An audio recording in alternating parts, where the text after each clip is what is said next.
बिस्मिल्लाहिर्रहमानिर्रहीम। अस्सलामु अलैकुम वरहमतुल्लाहि वबरकातुहू। मोअज़्ज़िज़ हाज़रीन इकराम, बुज़ुर्गान क़ौम और मिल्लत, पस पर्दा बैठ कर सुनने वाली मेरी इज़्ज़तदार माँ और बहनों, गयूर नौजवान साथियों, मजलिस इत्तेहादुल मुस्लिमीन के रुकन असम्बली व आमदार धूलिया जनाब फारूक शाह साहब, शहर सदर जनाब मुख्तार बिल्डर साहब, ज़िले सदर जनाब नासिर पठान साहब, अज़ीज़ान मिल्लत, बुज़ुर्गान क़ौम और मिल्लत, उलमा इकराम, मेरे नौजवान साथियों, आप जानते हैं कि 5 साल पहले पिछले विधानसभा के चुनाव में आपका इत्तेहाद, आपकी दुआएं,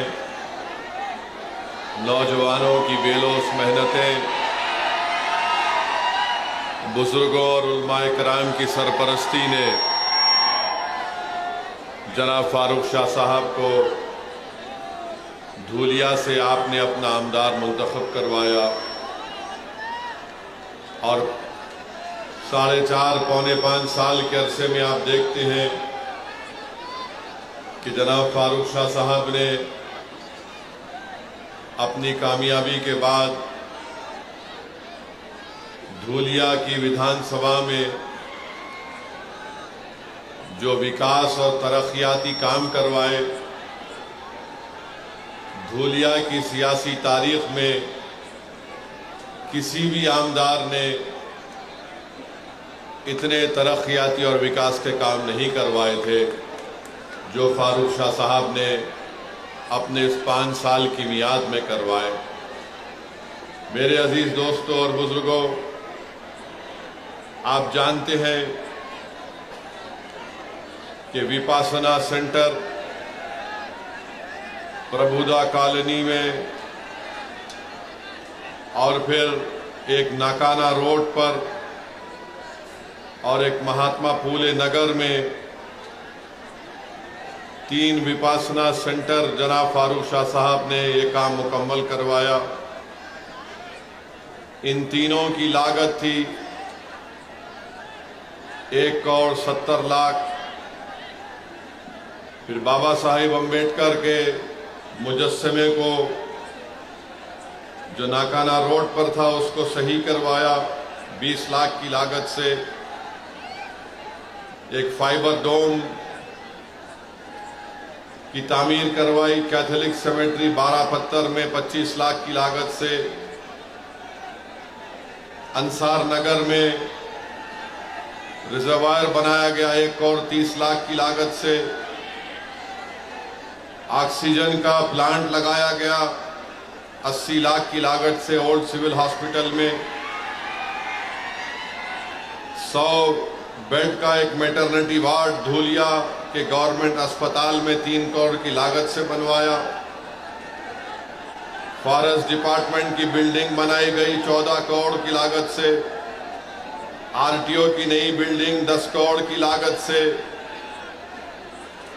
आदिवासी प्रोजेक्ट की ऑफिस की बिल्डिंग 6 करोड़ 40 लाख की लागत से बनाई गई। आदिवासी बच्चों के लिए स्टूडेंट हॉस्टल 8 करोड़ की लागत से बनाया गया। एडमिनिस्ट्रेटिव वर्कशॉप एपी इंस्टीट्यूशन का 14 करोड़ की लागत से बनाया गया। एकवीरा देवी टेंपल की खूबसूरती का काम करवाया गया 3 करोड़ की लागत से। महर्षि Dada Saheb Rawal government technical college की लाइब्रेरी बिल्डिंग और बाउंड्री वॉल बनाई गई 12 करोड़ की लागत से। फिर श्री भाऊ साहब मेडिकल कॉलेज के रेजिडेंट ऑफिसर का घर बनाया गया 12 करोड़ की लागत से। पुलिस हेडक्वार्टर में शहीदों का एक मेमोरियल और रोड बनाई गई 6 करोड़ की लागत से। एडिशनल डिस्ट्रिक्ट हॉस्पिटल बनाया गया 9 करोड़ की लागत से।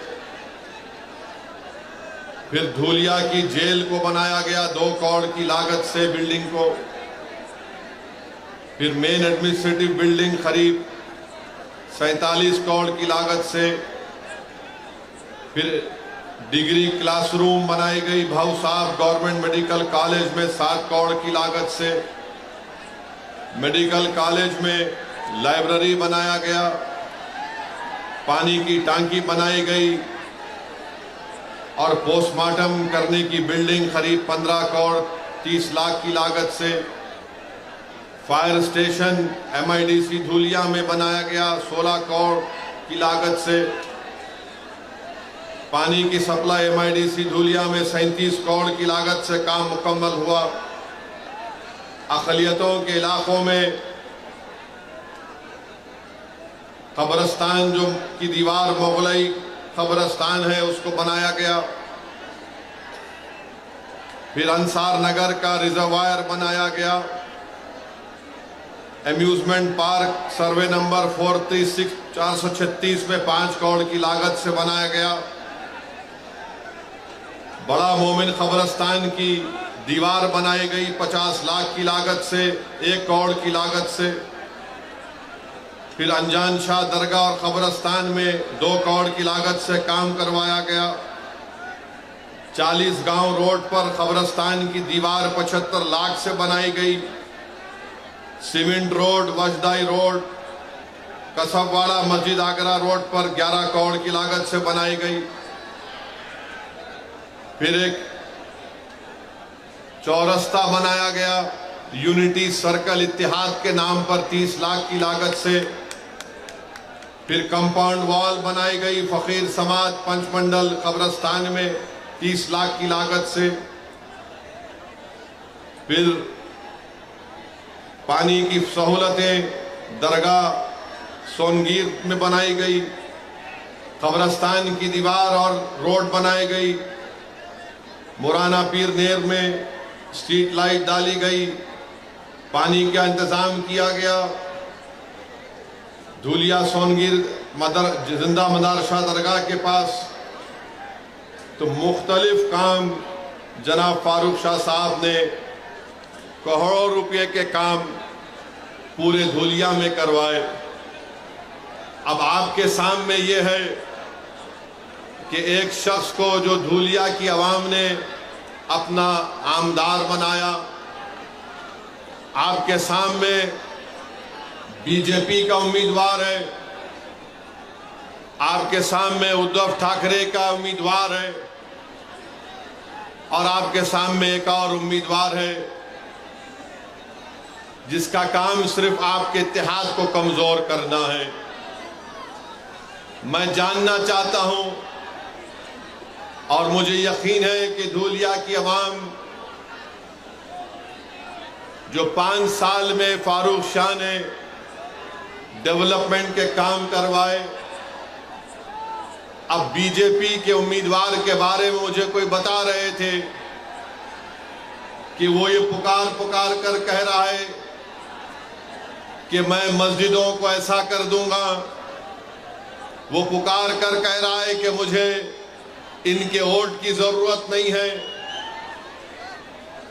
क्या क्या अनाप शनाप बीजेपी का कैंडिडेट बक रहा है। फिर उसके बाद जो आप देखें कि शिवसेना उद्धव ठाकरे का कैंडिडेट है, माशाल्लाह वो किसी एक जगह टिकने वाले नहीं है।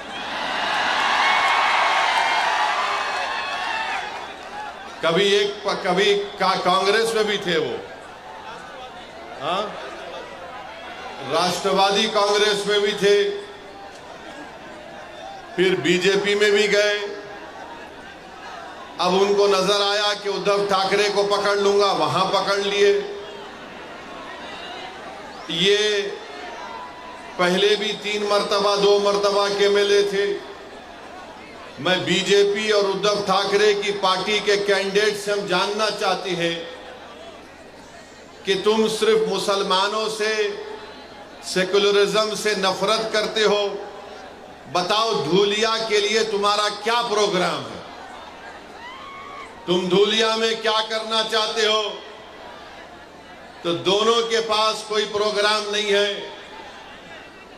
दोनों यही चाहते हैं कि कुछ भी हो जाए, फारूक शाह दोबारा कामयाब ना हो। इनको एक ही चीज, रातों की नींद इनको हराम कर दी कि 5 साल में फारूक शाह ने कैसे इतने करोड़ों रुपए के काम मंजूर करवा कर लाया। जो काम आज उद्धव ठाकरे का जो उम्मीदवार है वो 3 मर्तबा कामदार है, मगर वो कुछ काम नहीं कराया। आज जो बीजेपी का उम्मीदवार है वो तो सिर्फ नफरत की बात करता है, वो तो सिर्फ दिलों को तोड़ने की बात करता है। उसके पास जनता के विकास के लिए, धूलिया की तरक्की के लिए कोई बात उनके जबान पर नहीं आती। 5 साल में इस शहर में, इस विधानसभा में अमन रहा। यहां पर हिंदू मुसलमान के झगड़े नहीं हुए। यहां पर दलितों पर उनको इंसाफ दिलाने की फारूक शाह ने पूरी कोशिश की। आदिवासियों को उनका मुकाम दिलाने के लिए फारूक शाह ने मेहनतें की। धंगरों को उनका जायज मुकाम दिलाने के लिए फारूक शाह ने मेहनतें की। और हम आज भी कह रहे हैं कि महाराष्ट्र में जहां पर मुसलमानों में जो वो 13 जितनी कास्ट हैं उनको आरक्षण मिलना चाहिए, क्योंकि बॉम्बे हाई कोर्ट ने उसको मंजूर किया। हम वहीं पर कहते हैं कि हमारे मराठा भाई बहनों को भी आरक्षण मिलना चाहिए, हम उसके खिलाफ नहीं है। अब आप बताइए किस बुनियाद पर फारूक शाह की मुखालिफत करने ये लोग आ रहे हैं?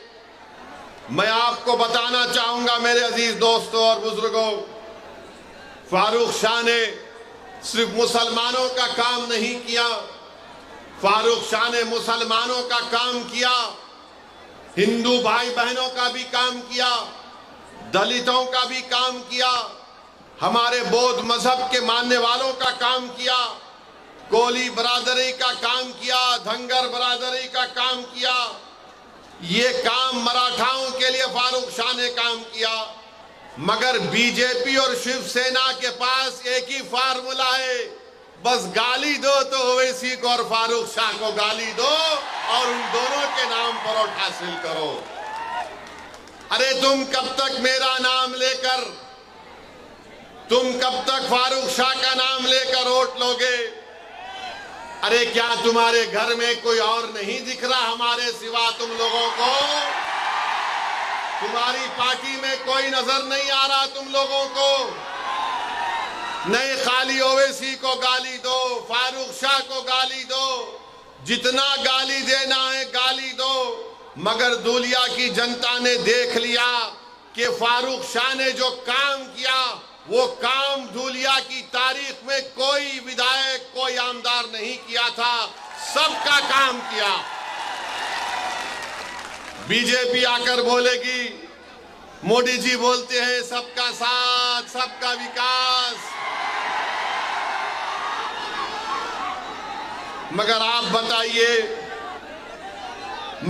बताइए, मैं पूछना चाहता हूं यहां के मुख्यमंत्री शिंदे से, फडणवीस से, ये हमको बताइए कि महाराष्ट्र से ये ड्राई पार्क का प्रोजेक्ट जो 3000 करोड़ का था वो गुजरात क्यों चला गया? बताओ शिंदे साहब, ये ड्राई पार्क का प्रोजेक्ट 3000 का कैसे गुजरात चला गया? बताओ मोदी जी, जो महाराष्ट्र को आकर अब चुनाव में शुरू कर देंगे लंबा लंबा फेंकना।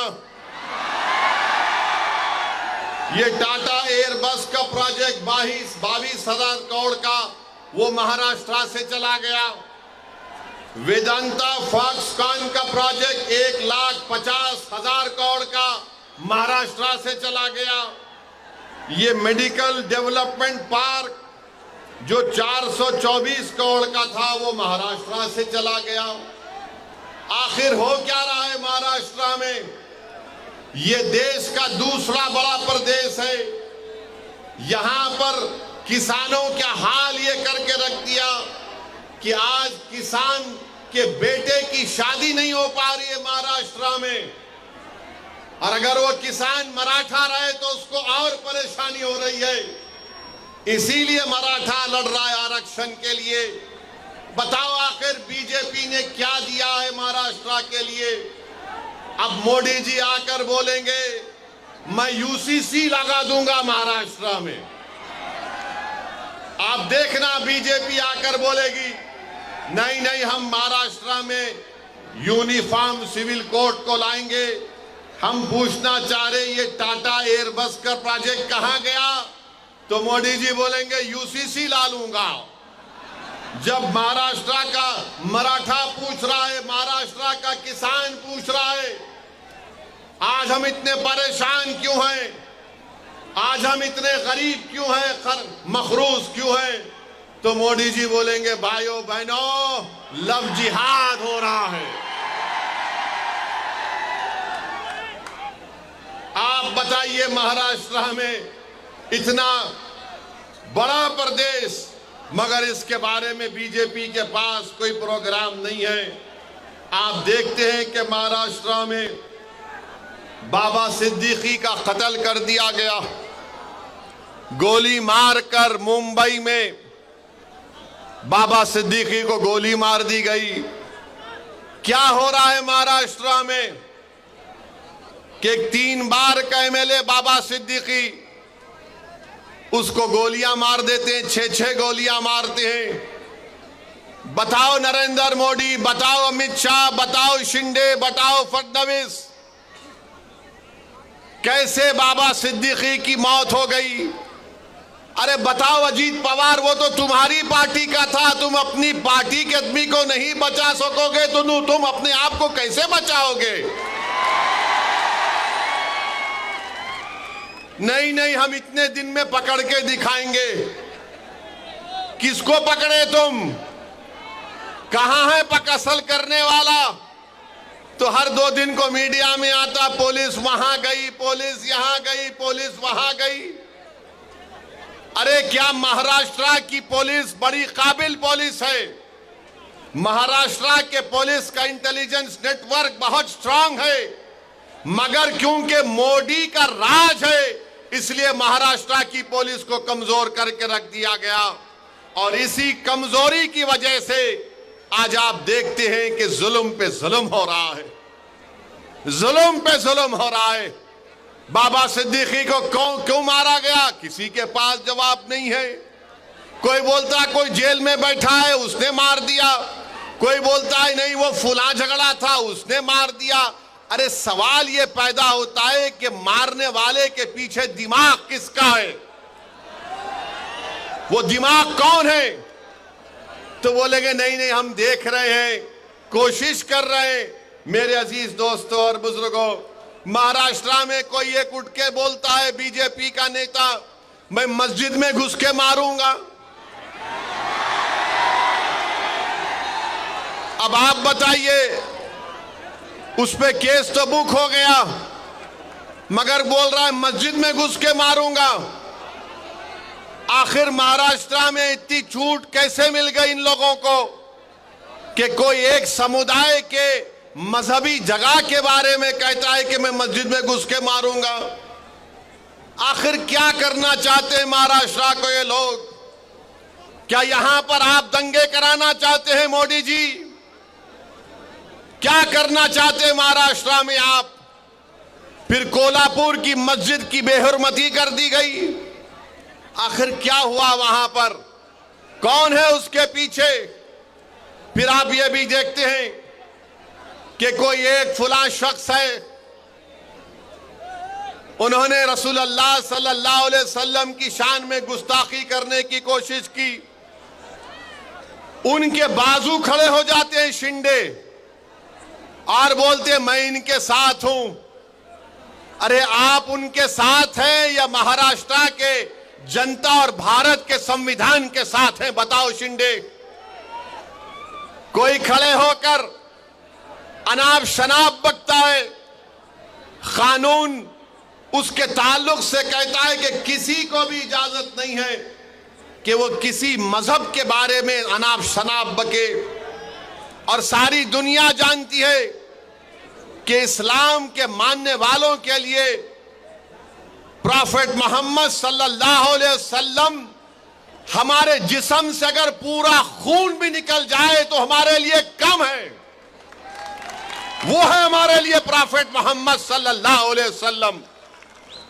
मगर कोई एक्शन नहीं लिए, खाली एक रस्मी केस बुक कर दिए और बोले नहीं केस बुक हो गया। जो मजलिस को बी टीम बोलते, कोल्हापुर का एमपी उनकी बहू ने विड्रा कर लिया, शिंदे को नमस्ते कर लिया। अब बी टीम कौन हुए बताओ? अब बी टीम कौन हुए बताओ आप? जिस शख्स ने रसूलुल्लाह सल्लल्लाहु अलैहि वसल्लम के खिलाफ अनाप शनाप बका, पूरे महाराष्ट्र में पूरे बड़े बड़े लोग थे ना जो अपने आप को सेक्युलर बोलते हैं, जो अपने आप को मसीहा मानते हैं, जो कहते हैं कि हम है ना तुम्हारे लिए, तुम क्यों डर रहे? मगर किसने एहतजाज बुलंद किया? कोई पार्टी आगे नहीं आई। अगर कोई आगे आया तो इम्तियाज जलील आगे आया। इम्तियाज जलील ने कहा कि हम जुलूस निकालेंगे, हम औरंगाबाद से बंबई जाएंगे। तो ये जो हमारे ओटों को तोड़ने वाले लोग हैं, जो पीछे से भी वार नहीं करते, जो सिर्फ साजिश करते हैं, वो बोले नहीं नहीं कुछ नहीं होगा, ये ऐसा ही बयान दे दिया, कुछ नहीं होगा, कोई नहीं आएगा, कहां से कोई गाड़ी लाकर आएगा, अरे ये तो मजलिस ने एक शोशा छोड़ दिया, कुछ नहीं होगा। लोग हमको भी फोन करके बोलते थे। मैंने उन नौजवानों से कहा कि जब तारीख का ऐलान हो चुका है, अब हम वापस नहीं जाने वाले हैं। बात शुरू हो गए, नहीं नहीं मजलिस दंगा कराना चाहती है, मजलिस दंगा कराएगी। हमने कहा दंगा कराने के लिए हमने कॉल नहीं किया। रसूलुल्लाह सल्लल्लाहु अलैहि वसल्लम रहमतुल लिल आलमीन है, वो रहमतुल मुस्लिमीन नहीं, वो तमाम आलम के लिए रहमत है। He is the profit of Mankind, वो रहमतुल आलमीन है। और हम रहमतुल आलमीन के नाम पर दंगा नहीं कराते, ना कभी कराए ना कभी होने देंगे इंशाअल्लाह ताला। मगर जब इम्तियाज जलील पीछे नहीं हटा, मजलिस पीछे नहीं हटी, और जब औरंगाबाद से काफिला गाड़ियों का निकला तो औरंगाबाद के पुलिस, बड़े बड़े महाराष्ट्र के पुलिस वालों ने इम्तियाज जलील को बोला कि सर क्या करना चाहते हैं आप? तो इम्तियाज जलील ने कहा कि देखो, मैं बंबई जाकर महाराष्ट्र के होम मिनिस्टर को एक मेमोरेंडम देना चाहता हूं कि जिसने ये अनाप शनाप बका उसके खिलाफ कार्रवाई हो। अगर आप मुझे औरंगाबाद में रोक देते तो अमित शाह औरंगाबाद में, मैं उनसे जाके मिलूंगा। तो पुलिस वाले बोले नहीं नहीं आप बंबई चले जाओ, क्योंकि हम एक धूलिया के शाह से तंग हैं। अगर आप भारत के होम मिनिस्टर शाह को तंग करेंगे तो हमको तंग कर देगा वो। तो हमने कहा कि धूलिया का शाह है और शाह रहेगा इंशाअल्लाह ताला। मगर अमित शाह अब महाराष्ट्र में आके चीखा मार मार के बोलेंगे, क्यों ऐसा उंगली उठा के, ऐसा उंगली उठाते। मगर जुलूस गया। मैं सलाम करता हूं आप तमाम को कि 15,000 से ज्यादा गाड़ियां थीं, हम तमाम निकले और महाराष्ट्र की तारीख में आपने एक नई तारीख रकम करवाई। जो लोग मजलिस के बारे में बोलते थे ये रोड पे निकलेंगे तो दंगा होगा, औरंगाबाद से 15,000 गाड़ियों का काफिला गया, मुंबई थाने के पास भिवंडी के पास रोका गया, वहां के कलेक्टर को नुमाइंदगी दी गई। नौजवान बड़े जज्बात में थे और इम्तियाज जलील से कह रहे थे चलो मुंबई चलो। इम्तियाज जलील ने कहा कि नहीं, हमारा मकसद ये था कि हम हमारी नुमाइंदगी, हमारा मेमोरेंडम सरकार को दें और उनको बता दें कि ये हमारा गम और गुस्सा का इजहार करने का तरीका है। हमने अपने गम और गुस्से का इजहार किया और इम्तियाज जलील अगर चाहता तो उन हजारों गाड़ियों को लेकर बंबई जा सकता था, मगर इम्तियाज जलील ने कहा कि मजलिस इत्तेहाद अल मुस्लिमीन की पॉलिसी लोगों को जज्बात में लाकर दंगा कराना है, लॉ एंड ऑर्डर का प्रॉब्लम पैदा करना नहीं है। इम्तियाज जलील अमन से सब लोगों को अपने अपने घर को वापस भिजा दिया। ये मजलिस इत्तेहाद अल मुस्लिमीन है और ये लोग हम पे गालियां देते हैं, अरे मजलिस ऐसी मजलिस वैसी। अरे वक्फ बोर्ड का बिल जब पार्लियामेंट में पेश हुआ तो कहां थे उद्धव ठाकरे के एमपी?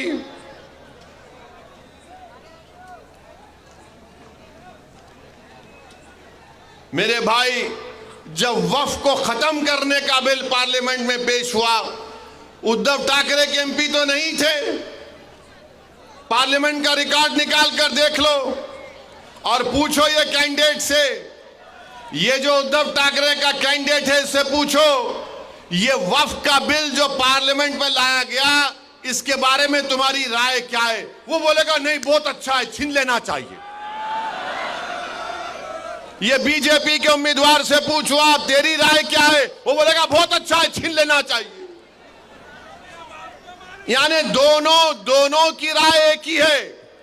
मुझे कोई बता रहे थे कि उद्धव ठाकरे का जो कैंडिडेट है, जब आरएसएस के मोहन भागवत उनके घर पे गए थे, मोहन भागवत उद्धव ठाकरे के कैंडिडेट के घर पे जाके चाय नहीं बल्कि अच्छा खासा बैठकर आए। अब आप बताइए, हमको इल्जाम लगाते हम बी टीम है, ये बीजेपी के उम्मीदवार साहब हैं, अभी चुनाव लड़ रहे, एक से एक बात करते हैं, अनाप शनाप बकते हैं। मकसद क्या है कि इलेक्शन को हिंदू मुस्लिम बना दो, धूलिया की गरीब जनता की बात ना हो, मराठा रिजर्वेशन पे बात ना हो। तुमने धंगरों को जो धोखा दिया हिस्ट्री में डालकर, चुनाव के बाद देखना वो कोर्ट स्टे लगा देगी उस पर। इन दोनों का मकसद एक ही है कि हिंदू मुस्लिम का इलेक्शन करा दो, उसके बाद देखा जाएगा। मुझे यकीन है कि यहां की जनता ना बीजेपी को इसमें कामयाब होने देगी, ना उद्धव ठाकरे के कैंडिडेट को इसमें कामयाब होने देगी। चुनाव होगा तो ये काम फारूक शाह ने किया, बताओ तुम क्या करना चाहते हो? हमने ये काम किया, बताओ तुमने 3 बार तुम विधायक बने, तुमने क्या किया? और मुझे बता रहे थे कि उद्धव ठाकरे के कैंडिडेट कैसे बात करते, फारूक साहब ने बड़ा अच्छे तरीके से दिखा दिया। अरे आप अंदाजा लगाइए, कोल्हापुर की मस्जिद में जब बेहरमती की गई तो यहां से निकलकर आमदार साहब फारूक शाह साहब वहां पर गए और फिर यहां पर धूलिया में एक पुरअमन बंद का भी एहतजाज किया गया था। मेरे अजीज दोस्तों और बुजुर्गों, मैं आपको ये बताना चाह रहा हूं कि महाराष्ट्र की विधानसभा में हर समुदाय का एक आमदार है। मराठाओं के भी आमदार है, अपर कास्ट के भी आमदार हैं, हर समाज का एक आमदार है। जितनी उनकी आबादी उतना उनका हिस्सा है। मगर महाराष्ट्र की विधानसभा में अगर एक समुदाय है जिसकी आबादी के मुताबिक उनका आमदार नहीं है तो वो मुसलमान बिरादरी। आपको मालूम कि 1990 में 10% मुसलमान महाराष्ट्र की विधानसभा में जीत कर जाते थे। आज 2019 में सिर्फ 5% जीत कर गए। इसका जिम्मेदार कौन है बताओ? इसका जिम्मेदार वो लोग हैं जो सिर्फ हमारा वोट लेते हैं और फिर हमको भूल जाते हैं। मैं आपको, धूलिया की जनता को, इन नौजवानों को, बुजुर्गों को एक पैगाम देने आया हूं कि इम्तियाज जलील 15 साल के बाद 2019 में मेंबर ऑफ पार्लियामेंट बना, खासदार बना। 2024 का चुनाव आया तो सब के सब एक हो गए। मोहब्बत की दुकान, नफरत की दुकान, तमाम दुकानदार एक हो गए और सब ने कहा कि हमने एक मुसलमान को टिकट नहीं दिया। ना मोदी ने दिया, ना उद्धव ने दिया, ना चाचा ने दिया, ना फुला ने दिया। सबकी एक ही ख्वाहिश थी कि कुछ भी हो जाओ महाराष्ट्र से, महाराष्ट्र के 11% मुसलमान का एक एमपी औरंगाबाद से जीत कर पार्लियामेंट में ना जाए। वो अपनी साजिश में कामयाब हो गए। इम्तियाज जलील को उन्होंने हरा दिया। मगर मैं सलाम करता हूं इम्तियाज जलील को। वो हार गया मगर वो मायूस नहीं हुआ। महाराष्ट्र की तारीख में कोई एमपी का इलेक्शन हारने के बाद भी जब नामूस से रिसालत का मसला आया तो इम्तियाज जलील ने कहा कि सब्ज गुंबद के मकी की गुलामी का हक अदा करने के लिए एमपी बनना जरूरी नहीं है, गुलामी का हक अदा करना पड़ेगा, मैं गुलामी का हक अदा करूंगा।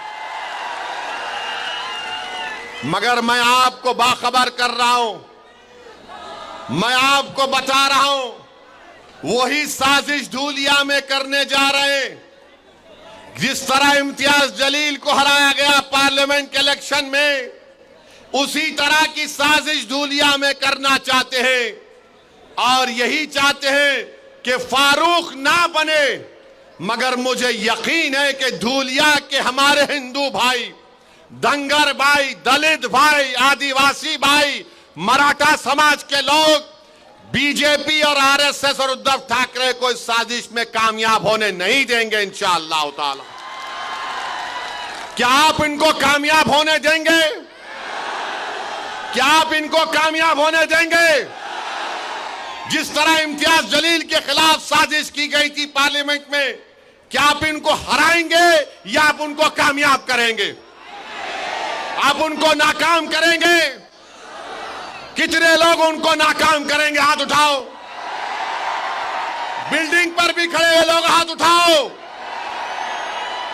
आप 20 तारीख को उनको हराएंगे, फारूक शाह को कामयाब करेंगे, आप नफरत का खात्मा करेंगे, आप धूलिया को कामयाब करेंगे, तो फारूक शाह की कामयाबी धूलिया की कामयाबी होगी इंशाअल्लाह ताला। और याद रखो नौजवानों, 20 तारीख आते आते बहुत से हजरत इबलीस के साथी आने वाले हैं। बहुत से साथी आने वाले हजरत इबलीस के, खबीस के साथी आएंगे, आके बोलेंगे एक जीत गया तो क्या होता, बोलेंगे एक दो जीत गए तो क्या होता। तो उनको आप बोलना, हमारा एक ही है, भारत की पार्लियामेंट में पूरों पे भारी है, पूरों पे अल्हम्दुलिल्लाह। ये एक फारूक है, एक नहीं बल्कि अब के बहुत कामयाब होंगे इंशाअल्लाह ताला मजलिस के। मगर ये लोग आएंगे, आके आपके कान में जैसा इबलीस थूकता, ऐसा नहीं, ऐसा हो सकता क्या, देखिए ये मैथमेटिक्स ऐसा है, ये इतना, ये इतना, ये इतना, ये इतना। फिर बाज आके बोलेंगे तेरे को कितना चाहिए बोल देता हूं। बहुत लालच देंगे। अगर लालच दे रहे तो ले लो, मिठाई खा लो, मगर 20 तारीख को डकार लेकर बोलना नाम तो पतंग पे ही पड़ेगा बटन। कोई बात नहीं, मिठाई खा लो, मीठा खाना अच्छा है, बुरी बात नहीं है। मिठाई खाओ, क्या क्या खिलाते खाओ, मगर याद रखो तुमको 20 तारीख को पतंग को ही बटन दबाना है। तुमको जिस तरह इम्तियाज जलील को धोखा देकर शिकस्त दी गई, उसका जमहूरी तरीके से आपको यहां पर संविधान के दायरे में रहकर बदला लेना है। और फारूक शाह माशाअल्लाह बड़े काबिल हैं। मैं आज तक नहीं समझ पाया कि 5 साल में कितने 500 करोड़ लाया, 1300 करोड़। ये कौन सा वजीफा फारूक शाह पढ़ के आते नहीं मालूम। 1300 करोड़ खाली 5 साल में। ये क्या नाम है ये उद्धव ठाकरे कैंडिडेट का?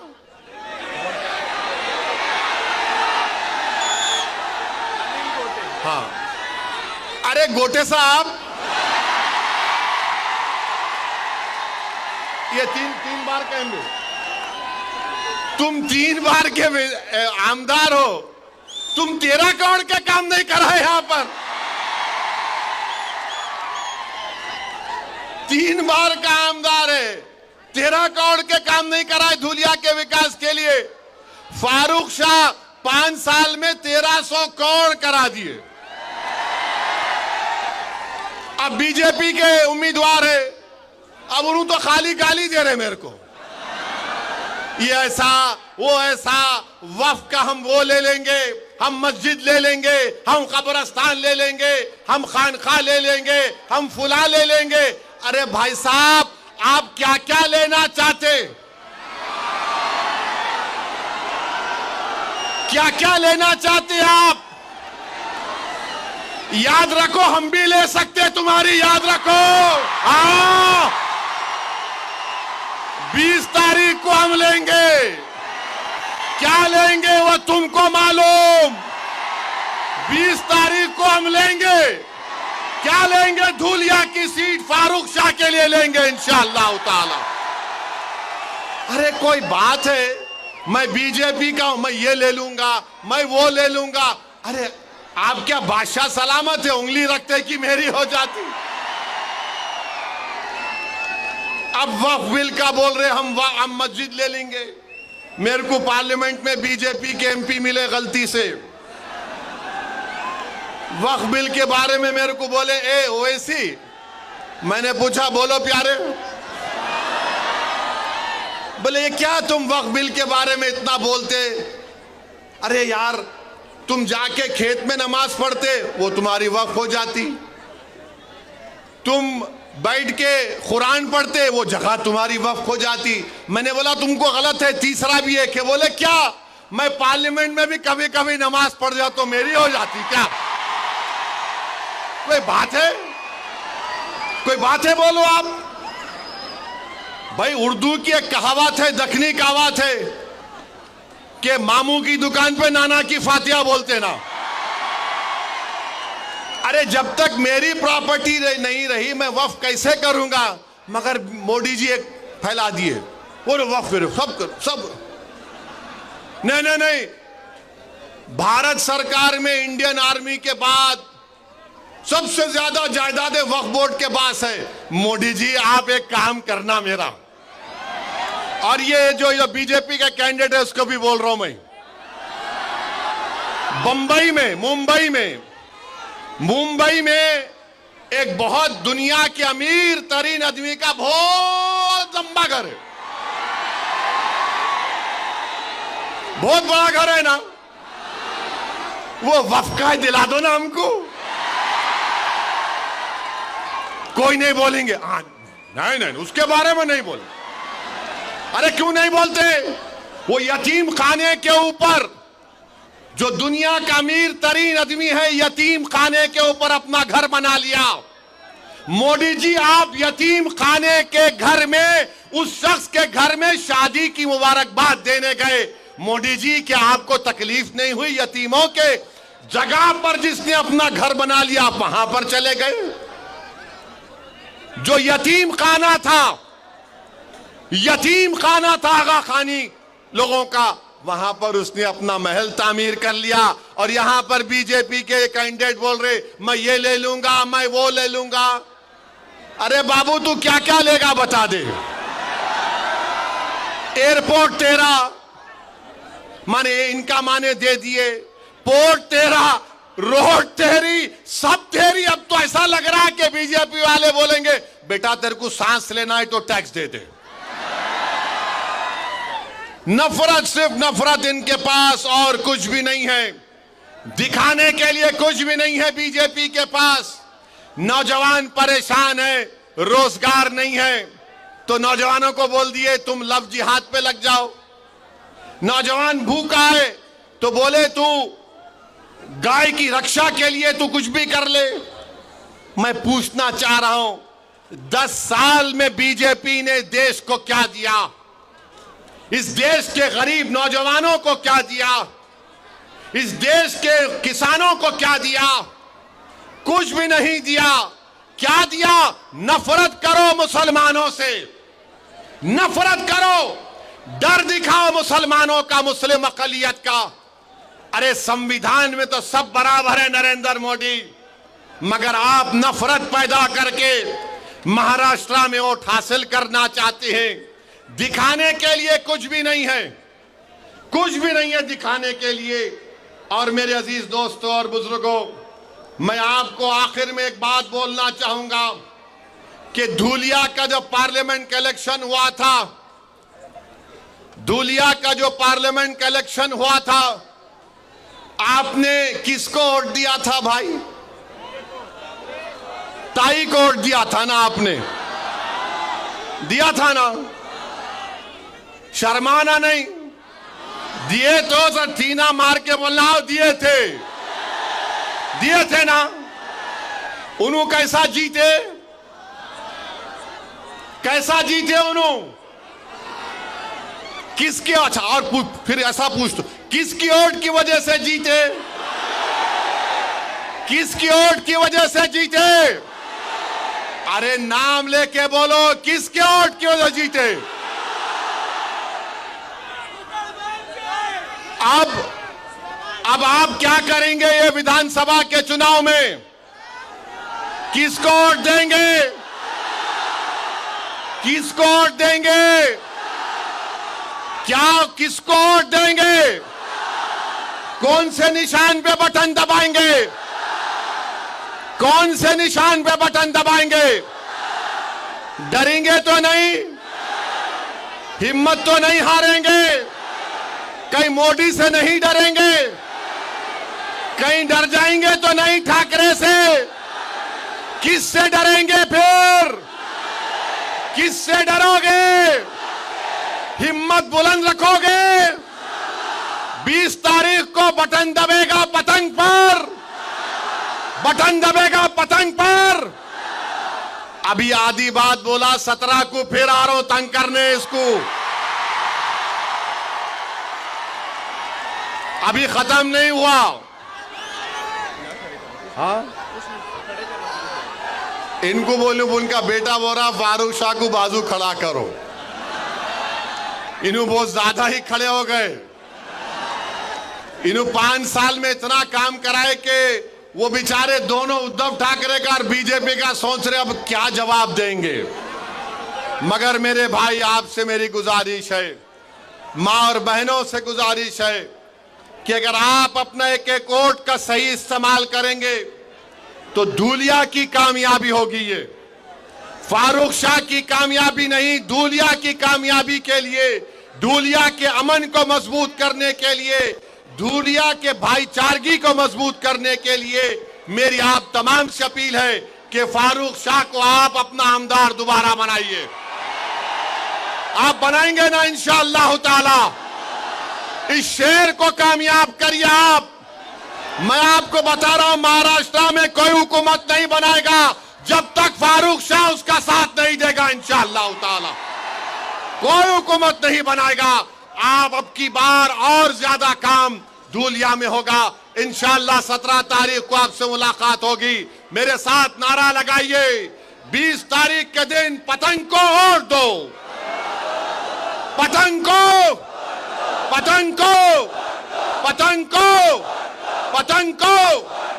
धूलिया जिंदाबाद, धूलिया जिंदाबाद, नफरत मुर्दाबाद, मोहब्बत जिंदाबाद। जोर से बोलो, मोहब्बत जिंदाबाद।